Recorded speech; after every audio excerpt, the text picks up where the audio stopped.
everyone, my name's Amanda and I'm the Fun Size Reader, and today I want to talk about the order that I think that you should read Sarah J. Maas's books. I was actually inspired to do this video because I ran into a couple in Barnes & Noble this weekend and they had somebody recommend Crescent City to them. And so they were looking for the book and it wasn't in the right spot. It was on a table like down the way and I happened to see it, and my husband came up to me and he was like, hey, those people are looking for Crescent City. And as most of you probably know, Crescent City is like one of my favorites of all time. I think it's a freaking masterpiece.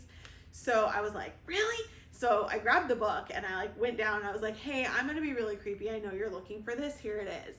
And they were like, oh, thank you, really nice. They were like, yeah, have you read any of her books before? Like, this is our first one. And I was like, and you're starting on Crescent City? That kind of went into a deep dive. And I did what I do here, and I just talked to them for a long time. And they were super grateful and super nice. And it was a great conversation.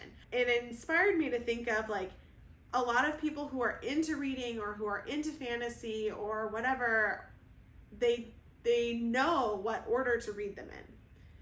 But if you're brand new into reading, like this couple was, they were just starting getting back into reading and they were like, we just have no idea. And I hadn't really thought about that. Like people who are new and who want to get back into them or who see them everywhere and they don't know which ones to start with. Here's my recommendation. That's what I want to talk about today. Now, I will say, this is just my recommendation. Everybody has a different opinion and that's okay. People think that you can read them in a different order. That's fine. This is just what I think. As a lot of you may know, I do have very strong opinions about starting fantasy with A Court of Thorns and Roses. Most people do this because they see it everywhere and people rave about it and they're like, why? FOMO, I want to get in on that. You know that by now that I recommend against that. I think that if people start with A Court of Thorns and Roses or start with Sarah J. Maas, that it is going to lead them to comparing every single other fantasy that they read to the best of the best, and they're not going to like other fantasy. The caveat to me saying that is, if you are getting into reading and this is what you want to start with it. If that's going to get you into reading, do it. But I will warn you that a lot of other fantasy books you may not like as much, even though they're amazing and people should love them and they're awesome fantasy. A lot of people compare them. And so they say I don't feel the same way about these characters that I feel about Sarah's. And it's I warned you, Sarah's the best. If it is what's going to get you into reading and get you started, it's fine. It's fine. You also should know that I am biased when it comes to talking about this order because I did not have the luxury that all of you guys have right now of reading Sarah's books in the entirety of the series.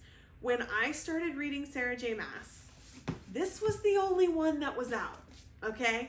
You see, I have the original covers, the original YA covers. They've now been re-released into adult. This is what the new cover for this one looks like. But you'll see this one all over TikTok. But this was the only option I had. I had a couple of the Throne of Glass ones, but I had to wait for every single one. So now that you don't have to wait, that kind of skews the order in which I think you should read them. I personally think that you should read Throne of Glass first, okay? I understand the FOMO and wanting to read these to see what everybody's talking about. I get it, I do.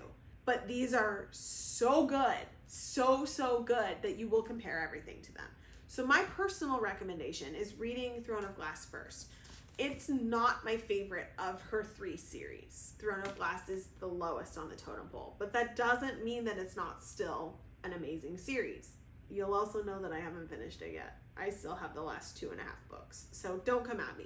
People love this series. It is long, but I do think it's great to read first because once you feel the emotions of this series, there's no going back. There's absolutely no going back. So I think you could read either of these interchangeably, but I personally recommend Throne of Glass first and then A Court of Thorns and Roses. If you wanted to read A Court of Thorns and Roses first and then Throne of Glass, that's fine. There are tons of people that I know that did it in that order, that read this and then this, and they loved this, like way more than I loved it. So I think you can really go either way, even though I think you should go this way and then this way. This starts as Sarah's earlier writing, because she actually started writing this book when she was 16, or finished this book when she was 16. And so by the time that she started this, she'd written like 3-4 books. So the writing is just so much better because it's later in her career. And so some people, I think, compare and they say, well, this is obviously better than this. It's like, well, no kidding. Like, she had written 4 books by the time that she wrote this. So that's why, one of the reasons why I suggest Throne of Glass first. So once you read Throne of Glass, all of them, we'll talk about the order for that in a second. And then you read A Court of Thorns and Roses, all of them. We'll talk about that order too. Then you move on to Crescent City. Now, Crescent City is different. It's different than her other 2 series. It's more modern. It's got cell phones and frat parties and like all kinds of different things. It's very different, but it is freaking amazing in my opinion. It is my favorite book that she wrote, and some of these ones are flippin' amazing. So that's saying a lot for me. I do think you should read Crescent City last. It is still incomplete. This series is also still incomplete, but read this last, okay? Just trust me, okay? Just trust me. So let's talk about reading order for these bad boys. You may know that there is a prequel book that was written by Sarah. It is a prequel to the Throne of Glass book. I don't recommend reading it first because I think that if you read it in the order that it was published, you get a lot more understanding of the characters.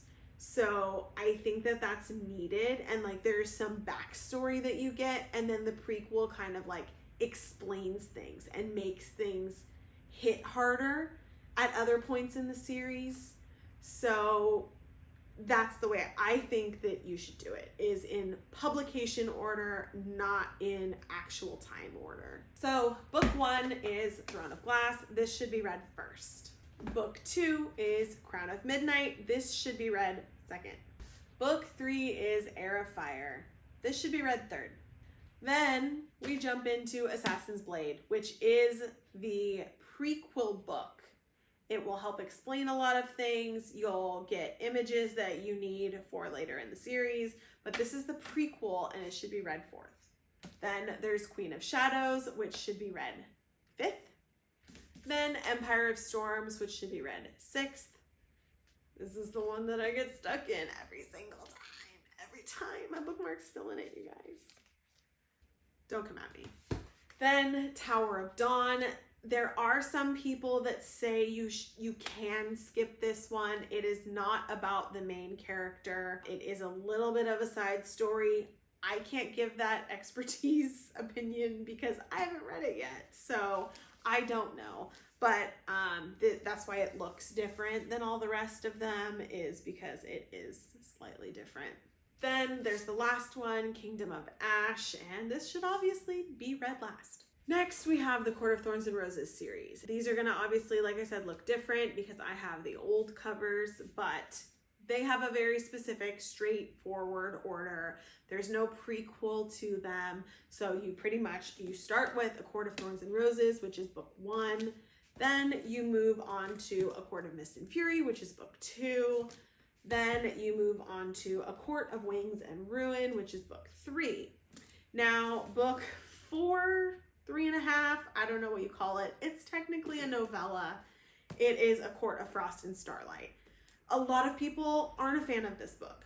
I personally liked it. What I think that this book was the true ending to book 3, but This book, although it looks smaller than A Court of Mist and Fury, it looks a lot smaller. It's actually the same number of pages. They just made the page thickness different.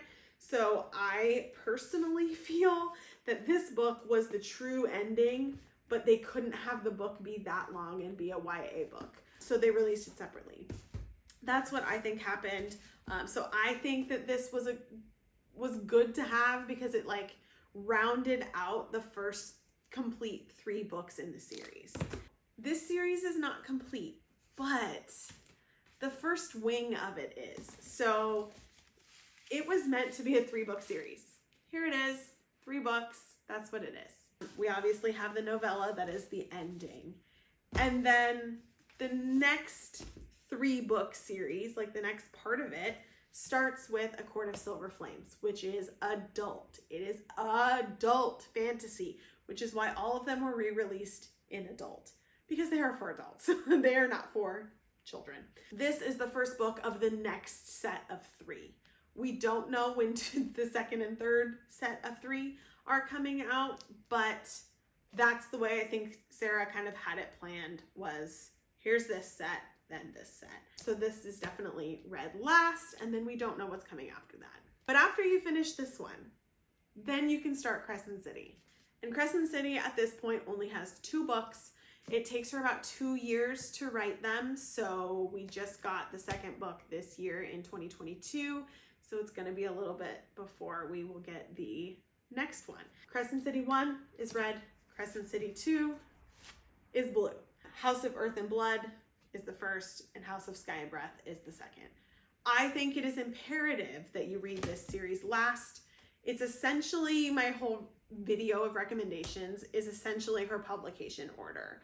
She did start writing A Court of Thorns and Roses while she hadn't finished the Throne of Glass series yet, but she did start publishing Throne of Glass first. So I personally recommend following Sarah's publication order, because that's the way that you're going to pick up on all of the Easter eggs and breadcrumbs that she drops throughout the entirety of her books, and it just makes them all the more better. So yeah, that's what I think. I know that kind of sounds like a lot, but hopefully if you're a beginner and getting into fantasy and getting into Sarah J. Maas, this will be helpful. If you are new to fantasy, I do have a fantasy starter pack video that I do recommend books. If you don't want to start with Sarah and start with the best and have that super emotional, am I gonna ever love anything that I read ever again feeling, you can check out that video. That will definitely help get you started and then work into fantasy like I always recommend. But I said before earlier in this video, I do understand if people don't want to miss out on what's everyone's talking about and want to read these first. I hope you love Sarah's books as much as I do. I've been reading them since they've been published, waiting year after year. So I'm really jealous of all of you that can just binge it all in a sitting and all at once, because I didn't have that opportunity. So lucky ducks. A lot of these come in box sets. I will put all the links for everything down below, and I'll put them in the order so you can take a look in the description. But don't forget, you can also find me on Instagram, Facebook, and TikTok at The Fun Size Reader. See you guys next time.